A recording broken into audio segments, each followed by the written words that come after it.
बिस्मिल्लाहिर्रहमानिर्रहीम। अस्सलाम वालेकुम। मरियम सफदर साहिबा ने आर या पार के बयान से बड़ा ब्लंडर कर दिया है और मैं अक्सर ये कहता हूँ, सहाफ़ियों से भी ये कहता होता हूँ कि जब आप हुकूमत के ख़िलाफ़ झूठा प्रोपेगेंडा करते हैं, जब आप फेक न्यूज़ देते हैं, उससे हुकूमत को वक्ती तौर पर नुकसान होता है, लेकिन लॉन्ग टर्म हुकूमत को बहुत फ़ायदा होता है।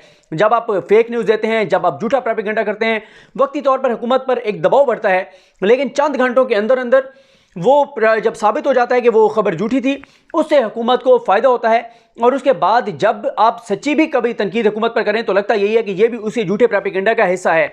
अब क्या हुआ, ये जो खबर चल रही थी कि इसराइल के का विज़िट किया है इमरान खान के एक पार्टी के एक सीनियर रहनुमा ने, लीडर ने, इमरान खान के एक दोस्त ने, इमरान खान के एक साथी ने, और इमरान खान का वो खुसूसी पैगाम लेकर इसराइल गया था। कुछ ही देर आपको इंतज़ार करना होगा, बल्कि ये मैं नहीं कह सकता कुछ देर, घंटा भी लग सकता है, 1.5 घंटे भी लग सकता है, 2 घंटे भी लग सकते हैं। ईसा नकवी साहब, जिनका असल में ये सब्जेक्ट है, ईसा नकवी साहब आपको बताएंगे कि ये कहानी शुरू कहाँ से हुई। पूरा इंटरव्यू, उस पूरे इंटरव्यू का उर्दू तर्जमा आपको अगले 1.5-2 घंटे में ईसा नकवी साहब के चैनल पर मिलेगा। आप वो पूरा इंटरव्यू उर्दू में आप जब देखेंगे तो आपको अंदाज़ा होगा कि असल में कहानी क्या है। ईसा नकवी साहब ये भी बताएंगे कि ये चैनल कौन सा है जिसके ऊपर ये इंटरव्यू हुआ और इंटरव्यू देने वाला शख्स कौन है। उससे बहुत सारी चीज़ें आपके सामने आ जाएंगी। लेकिन मरियम से ब्लंडर ये हुआ कि मरियम ने खुश होकर इस प्रोपेगेंडे को शुरू किया, ट्वीट्स को रीट्वीट करना शुरू किया। हालांकि वो कल का इंटरव्यू था, लेकिन मरियम ने जब उसको प्रोपेगेट करना शुरू किया, नून लीग की टीम को कहा कि इसके ऊपर ट्रेंड बनाएं, इसके ऊपर ट्वीट्स करें, पूरा एक जब प्रोपेगेंडा हुआ तो उसके बाद वो इंटरव्यू जब मंत्री आम पर आया, मरियम ने ट्वीट किया तो आखिर में उस इंटरव्यू के इतना बड़ा इंकशाफ था जिसमें उस बंदे ने, जिसने ये खबर दी थी कि इमरान खान के एक साथी ने, दोस्त ने इसराइल का विजिट किया है, उसने कहा था कि ये कोई बड़ी बात नहीं है। नवाज शरीफ ने 2 बार वफद भेजे इसराइल, और बेनज़ीर भी वफद भेजती रही इसराइल से तल्लुकात बेहतर बनाने के लिए। मैंने जैसे कहा कि आप कुछ देर इंतज़ार कीजिए, जैसे ही वो मुकम्मल तर्जमा आएगा उसका उर्दू में, जो इंग्लिश में सुन सकते हैं वो इंग्लिश में सुन लें, लेकिन बड़े पैमाने पर ज़ाहिर है लोग हमारे जो है वो उर्दू में ज़रा आसानी होती है देखने में, तो चीज़ें बहुत सारी आपको क्लियर हो जाएंगी। लेकिन आप ये देखें कि ये वो PTM है, ये वो मुस्लिम लीग नून है कि इनके पूरे जलसों में एक भी इसराइल के ख़िलाफ़ बयान नहीं है। फिर आपकी इनकी मुनाफकत देखें, इनकी कंट्राडिक्शंस देखें, इनका तजाद देखें। एक तरफ तो वो इमरान खान पर ये दबाव बढ़ा रहे हैं कि इमरान खान इसराइल को तस्लीम करने जा रहा है, और या इमरान खान जो है वो उसने कोई अपना ये तो नहीं कहा इन्होंने कि तस्लीम करने जा रहा है, कि इमरान खान ने कोई साथी को भेजा, को पैगाम देकर। दूसरी तरफ ये सऊदी अरब की तारीफ़ें करते हैं जलसों में। नवाज शरीफ की तमाम तकरीर 20 सितंबर से लेके लास्ट तकरीर तक, हर तकरीर में नवाज शरीफ ने सऊदी अरब का जिक्र किया। हालांकि सऊदी अरब इस वक्त वो मुल्क है जो तमाम अरब मुल्कों पर दबाव बढ़ा रहा है, जो पाकिस्तान पर दबाव बढ़ा रहा है कि आप इसराइल को तस्लीम करें। एक तरफ पाकिस्तान के खिलाफ प्रोपेगेंडा, अपने मुल्क के खिलाफ प्रोपेगेंडा, दूसरी तरफ सऊदी अरब की तारीफ़ें। हालांकि ये बात ज़बान ज़दियाम है, ये बात बहुत सारे इदारे लिख रहे हैं, ये बात बहुत सारे एनालिस्ट कर रहे हैं, ये बात बहुत सारे इंटरनेशनल अफेयर्स को समझने वाले कर रहे हैं कि सऊदी अरब इस वक्त पाकिस्तान पर दबाव सिर्फ और सिर्फ इसलिए बढ़ा रहा है कि पाकिस्तान इसराइल को तस्लीम करे। लेकिन प्राइम मिनिस्टर पाकिस्तान इमरान खान साहब इसराइल को किसी तौर पर तस्लीम करने का इरादा नहीं रखते। आपको पता है मौलाना फजलुर रहमान ने सारी उम्र उनकी गुजरी है जब से इमरान खान सियासत में आए हैं, ये प्रोपेगेंडा करते हुए कि इमरान खान यहूदियों का एजेंट है। लेकिन इमरान खान ने वज़ीर-ए-आज़म बनने के बाद जितनी रियासत मदीना की बात की, इमरान खान ने जिस तरह से इस्लाम की बात की, इमरान खान ने जिस तरह से सूफीज़म की बात की, इमरान खान ने जिस तरह से औलिया की बात की, फिर इमरान खान ने जिस तरह से जो है वो तहज़ीब की बात की। मुझे याद है जब हमारी यूट्यूबर्स की प्राइम मिनिस्टर पाकिस्तान इमरान खान साहब से मुलाकात हुई थी, इमरान खान साहब ने कहा था कि मगरबी मुल्क जो हैं वहाँ पे इसलिए फैमिली सिस्टम तबाह हुआ, इसलिए वहाँ पे तलाक़ें बढ़ गई कि वहाँ पे फहाशी बहुत ज़्यादा बढ़ गई। इमरान खान ने वहाँ की फ़िल्मों को क्रिटिसाइज़ किया कि वहाँ की जो फ़िल्में हैं, मुझे अब याद नहीं है बॉलीवुड कहा था या हॉलीवुड कहा था, क्योंकि मुझे इसका पता नहीं है कि किसकी इंडस्ट्री को हॉलीवुड कहते हैं, किसकी इंडस्ट्री को बॉलीवुड कहते हैं, लेकिन किसी एक का जिक्र किया था। तो मुझे याद है कि जब इमरान खान साहब का ये बयान सामने आया तो एक जियो न्यूज़ के एक प्रोग्राम में पूरा आधे से ज़्यादा बल्कि प्रोग्राम इस बात पर किया गया कि इमरान खान गलत कह रहे हैं, झूठ बोल रहे हैं, फहाशी दिखाने से फैमिली सिस्टम तबाह नहीं होता, बल्कि इसकी वजूहत कुछ और होती हैं।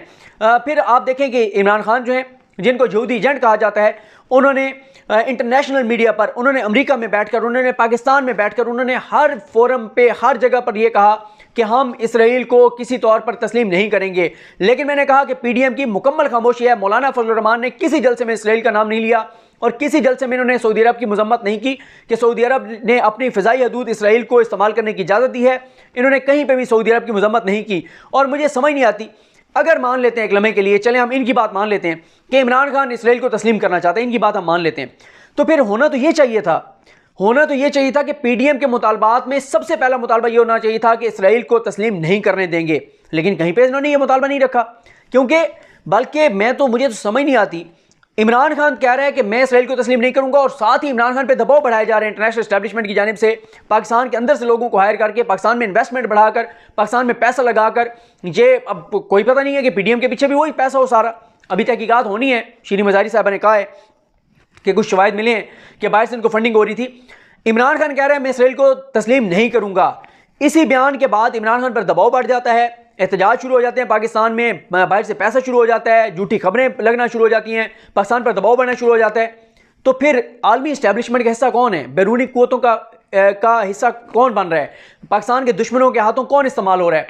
और इमरान खान जो हैं ऐसे माहौल में, जब पीडीएम निकली हुई है और जब एक तरह से उनकी हुकूमत गिराने के दर पे है पीडीएम, तो इमरान खान क्यों ये चाहेंगे कि वो ऐसे मौके पे अपना कोई नुमाइंदा भेजें, अपना कोई दोस्त भेजें कि वो जाए इसराइल और जाकर और मुज़ाकरात करें। फिर एक और हैरत अंगेज़ बात है जिस पे मैंने एक वीडियो में तफसील से बात की थी कि ये जो बात चली थी कि फ़ौज चाहती है कि इसराइल को तस्लीम किया जाए।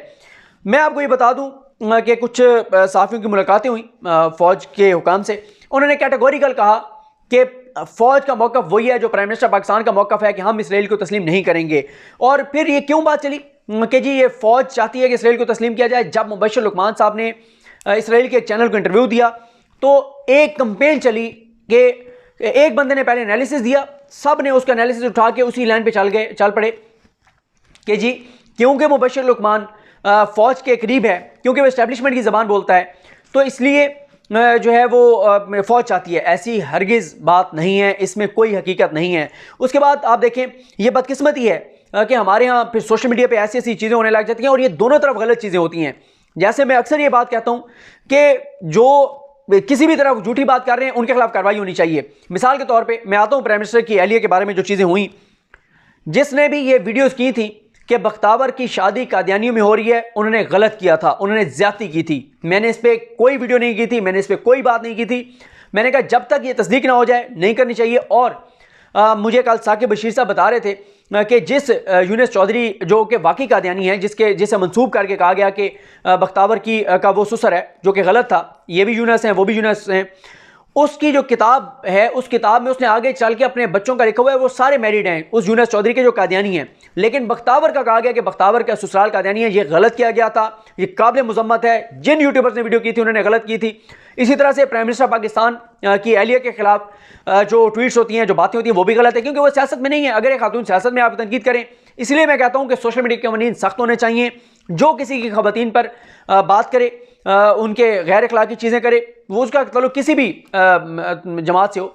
हाँ, जो पॉलिटिक्स में उन पे सियासी तौर पे तनकीद हो सकती है, लेकिन गैर अखलाकी चीज़ें नहीं होनी चाहिए, फेक न्यूज़ नहीं होनी चाहिए, गैर अखलाकी ट्रेंड्स नहीं होने चाहिए, इनके खिलाफ कार्रवाई ज़रूर होनी चाहिए। और ये मैं आपको बता भी दूँ, खबर देता चलूँ कि साइबर क्राइम विंग को हुकूमत बहुत मजबूत करने जा रही है, बहुत मजबूत करने जा रही है, बहुत सी भर्तियाँ की जा रही हैं, बहुत सा फंड फराहम किया जा रहा है। कहा तो यही जा रहा है कि फरवरी मार्च में चीज़ें बहुत ज़्यादा बेहतरी की तरफ जाएंगी। जो सच बात करेगा, चाहे वो हुकूमत के खिलाफ ही क्यों ना हो। और मुझे याद है जब प्राइम मिनिस्टर से हमारी मुलाकात हुई, प्राइम मिनिस्टर ने यही हमें कहा था, उन्होंने कहा था कि हमारी हुकूमत के खिलाफ को गलत चीज़ें करें आप, लेकिन फेक न्यूज़ नहीं, झूठा प्रोपेगेंडा नहीं, पाकिस्तान को नुकसान मत पहुंचाएं। आप हुकूमत को नुकसान पहुंचाने के चक्कर में रियासत को नुकसान ना पहुंचाएं। तो अब ये देखें, मरियम साहिबा ने क्या किया, वही किया जो इंडिया कर रहा है कि फेक इदारे, फेक NGOs, ऐसे लोग प्लांटेड जिनके पीछे असल में पाकिस्तान के दुश्मन कुव्वतें हैं, उनसे इंटरव्यू कराए जाते हैं, उनसे खबरें दिलवाई जाती हैं। उन खबरों को उठा के पूरे एक नेटवर्क, जो बड़ी तफसील से वीडियोस ईसा नकवी साहब ने भी और दीगर दोस्तों ने की हैं, जो एक पूरा नेटवर्क पकड़ा गया, भारत कैसे पाकिस्तान के खिलाफ पूरे एक नेटवर्क इस्तेमाल कर रहा था।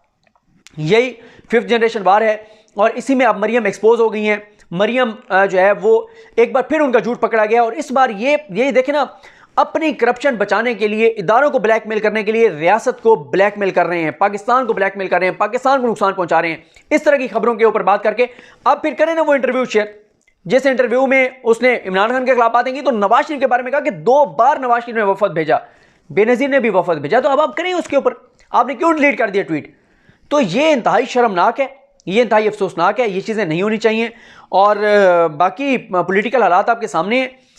इमरान खान साहब ने जो कल पेशावर में गुफ्तगू की है सहाफ़ियों के साथ, थे हमारे दोस्त फ़हीम अख्तर भी थे, अब्दुल कादिर थे, रिजवान कलजई थे, उमर जट में ख्याल नहीं जा सके और अब्बास शबीर भी नहीं जा सके, टिक्का खान सानी थे, और मुझे याद नहीं, हाँ शहबाज भाई थे बोल टीवी वाले, ये रिपोर्टर थे, और मैं सॉरी मुझे नाम नहीं याद आ रहे। उनसे गुफ्तगू करते हुए प्राइम मिनिस्टर ने कहा कि हम फरवरी में इलेक्शन करवाने जा रहे हैं सेनेट का। इमरान खान ने कहा कि दें इस्तीफ़े, हम तो इनका इंतज़ार कर रहे हैं। और फिर इमरान खान ने कहा कि हम ओपन बैलेटिंग मतलब ओपन वोटिंग के ज़रिए सेनेट के इलेक्शन करवाना चाहते हैं, ताकि रिश्वत ना चले, करप्शन ना हो और पैसों से सीटें ना ख़रीदी जाएँ। और साथ ही जो शेख रशीद साहब ने बात की है कि बड़ी इंपॉर्टेंट बात है वो, कि नून लीग के सदर हैं शहबाज शरीफ, और शहबाज शरीफ को ही इस्तीफ़े नून लीग ने देने हैं।